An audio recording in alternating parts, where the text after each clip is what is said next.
Chapter 58, Goody. This is a flashback.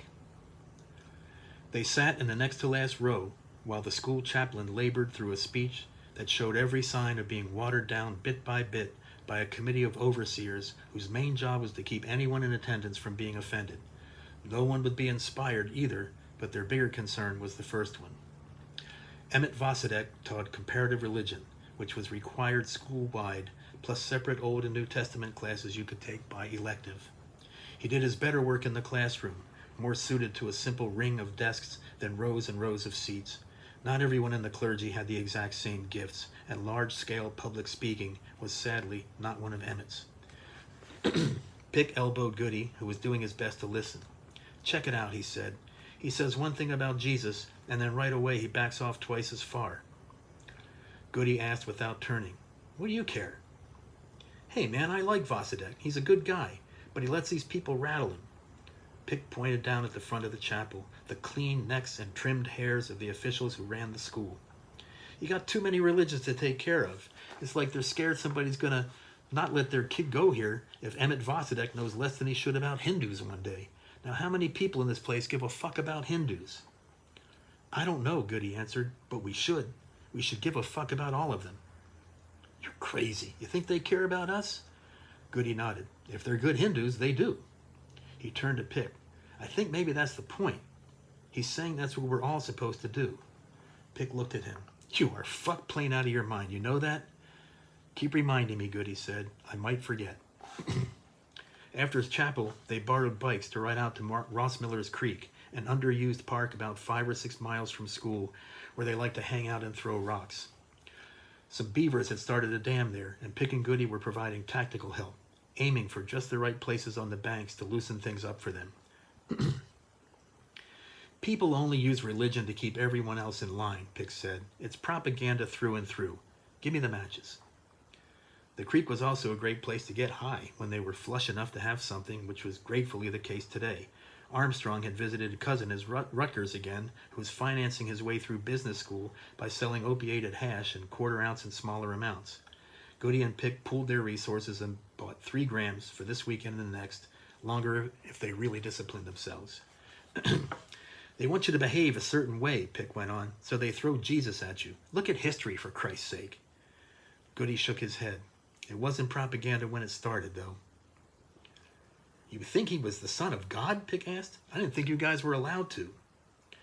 Goody crumbled up some more hash and dropped it into the pipe bowl. "To me, Jesus he's like the older brother, you know? Like the ultimate older brother." He lit a match and kept sucking in until a couple pieces caught and he got a good hit. "I mean, God is the Father, right? Everybody at least agrees with that." "Everybody who believes in God." Goody looked at him to see if he would actually mean that. He passed the pipe and matches. "Well, when you're a kid, you know, your father, he's this powerful thing. He's this asshole. My father, anyway." Pick took his hit, coughed out most of it, and huddled over the matches to try again. Goody pulled his coat over both their heads so they could help block the breeze.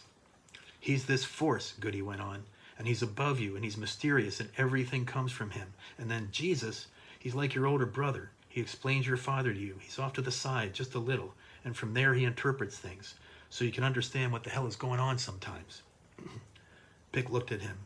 "That's what the Jews think?" "I don't know what the Jews think. Nobody ever talks about it." Pick looked surprised.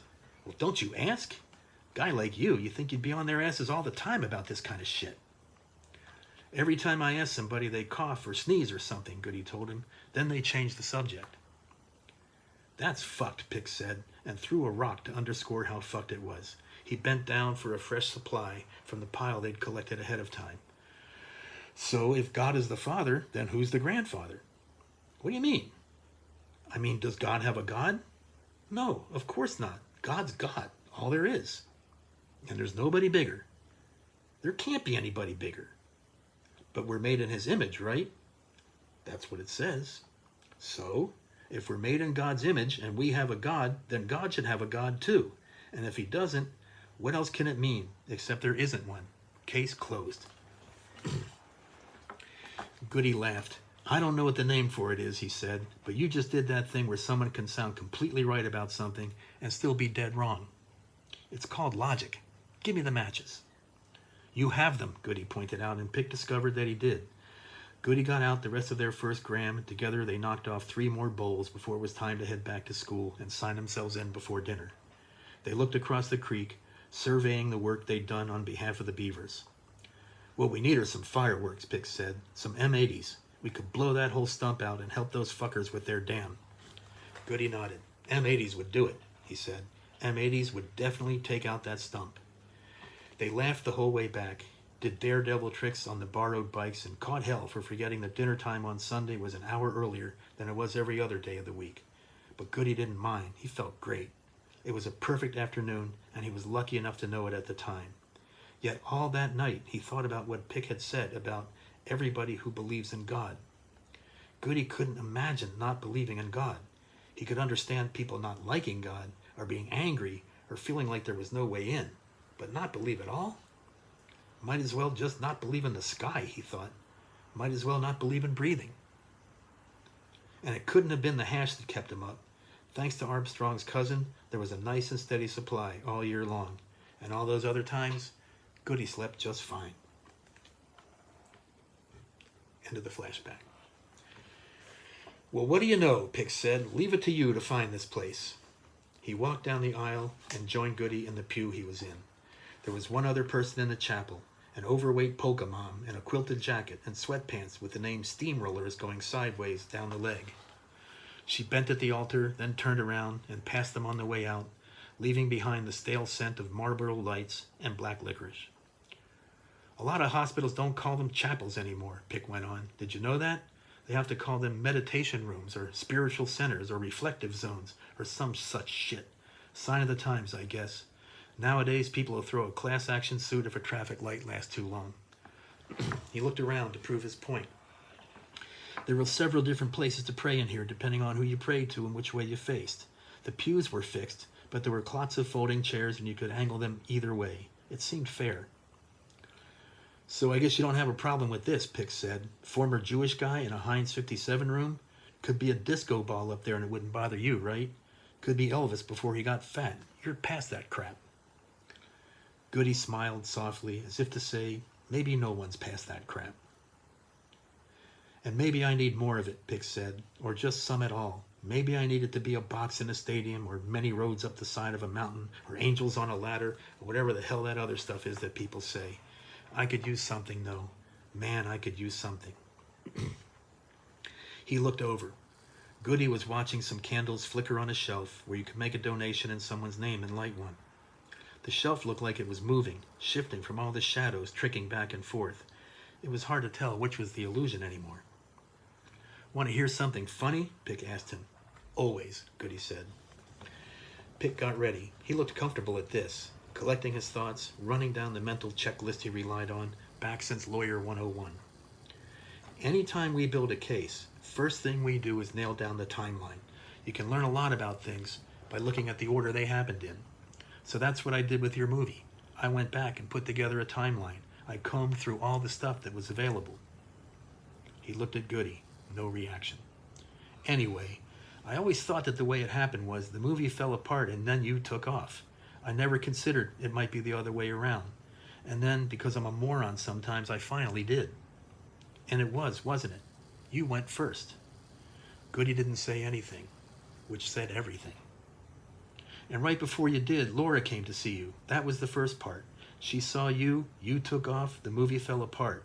And so whatever she told you, that's what made you do it. Again, Goody said nothing, and again, everything. I'm right, though, aren't I? You pulled the rug out from your own movie. That's the order it happened in. That's the order it happened in, Goody confirmed. And the baby, Pick said, you knew about that all along. That's the thing Laura came to tell you. Goody nodded.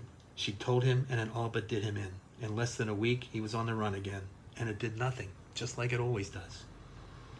Someone opened the door behind them, saw that people were in here already, and left. The candles flickered back into relief.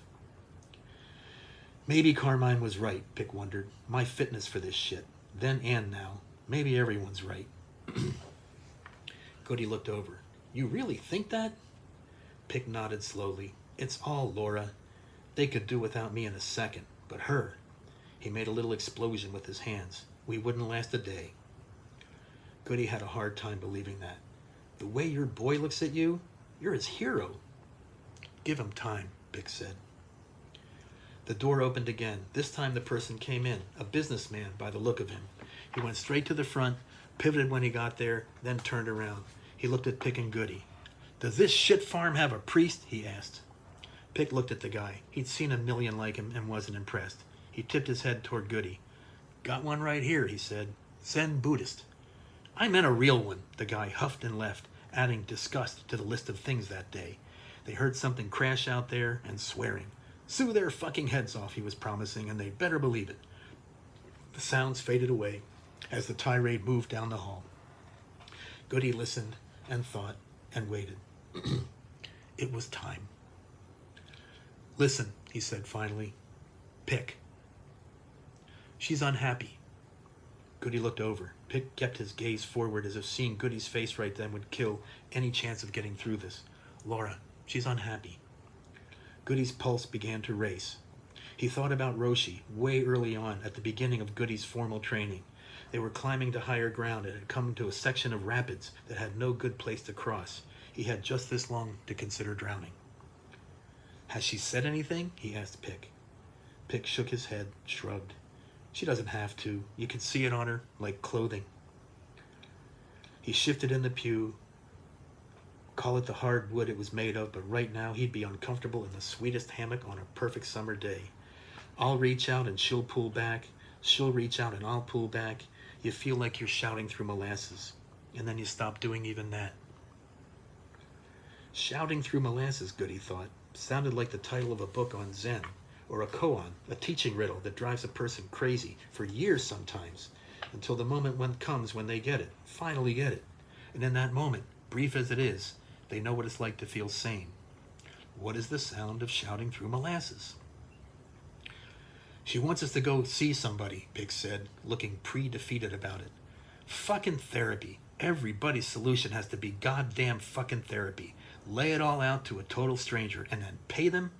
Rather put my feet in a bucket of scorpions. Goody laughed, and Pick knew it was at the image, not at him. Is there anyone? He asked. A golf buddy? Someone at work? A bartender? Pick grinned a little about the bartender. There was a pamphlet on the floor that had fallen off the rack on the pew in front of them.